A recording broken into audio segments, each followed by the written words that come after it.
Voici une sélection de versets pour édifier votre foi et savoir exactement lesquels consulter selon le sujet qui vous intéresse. Cela aide également à se rappeler des passages clés qui sont essentiels à notre foi pour recevoir les encouragements et la force que vous avez besoin sur une question spécifique, et peut-être même dans des situations d'urgence. Cela ne signifie pas que vous ne devriez pas lire la Bible dans son contexte, au contraire, la Bible est un livre qui n'est pas seulement fait pour être lu, mais aussi pour être vécu. Voici sans plus tarder les versets sélectionnés. Car Dieu a tant aimé le monde qu'il a donné son Fils unique, afin que quiconque croit en lui ne périsse pas, mais qu'il ait la vie éternelle. Car tous ont péché et sont privés de la gloire de Dieu. Car le salaire du péché, c'est la mort, mais le don gratuit de Dieu, c'est la vie éternelle en Jésus-Christ notre Seigneur. Jésus lui dit, « Moi, je suis le chemin, la vérité et la vie. Nul ne vient au Père que par moi. » Mais à tous ceux qui l'ont reçu, elle a donné le pouvoir de devenir enfants de Dieu.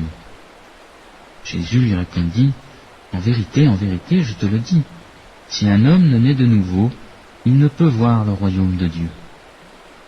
Si tu confesses de ta bouche le Seigneur Jésus, et si tu crois dans ton cœur que Dieu l'a ressuscité des morts, tu seras sauvé.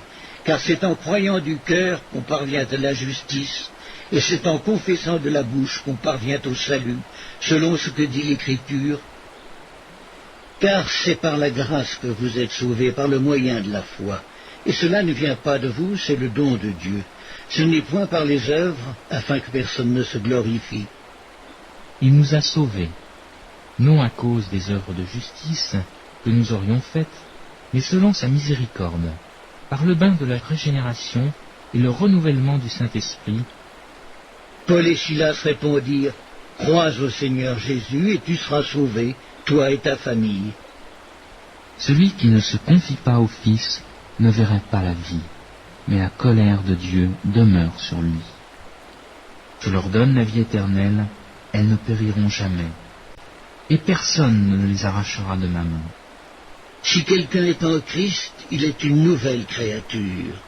Les choses anciennes sont passées, voici toutes choses sont devenues nouvelles. Ceci met fin à notre sélection de versets pour édifier votre foi et savoir exactement lesquels consulter selon le sujet qui vous intéresse. Saviez-vous que nous vivons les derniers jours? Nous vivons une époque difficile.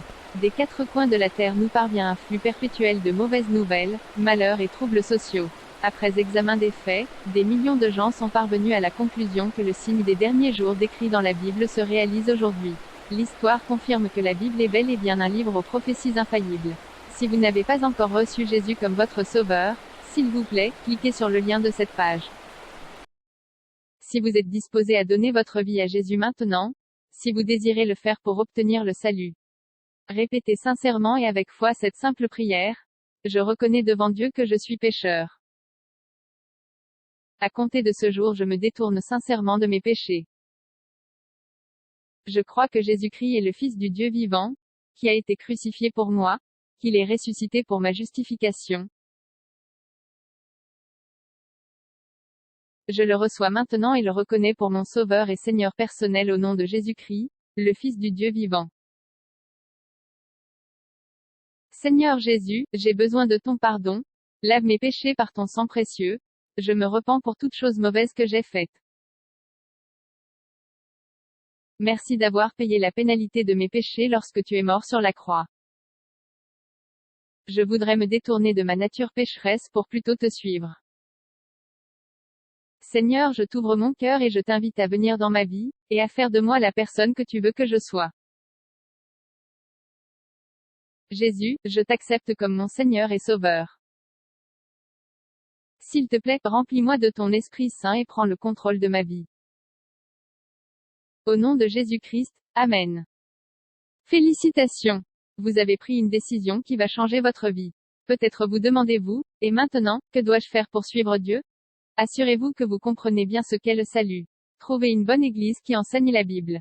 Prenez un moment tous les jours pour vous recueillir avec Dieu. Nouez des liens avec des gens qui peuvent vous aider spirituellement.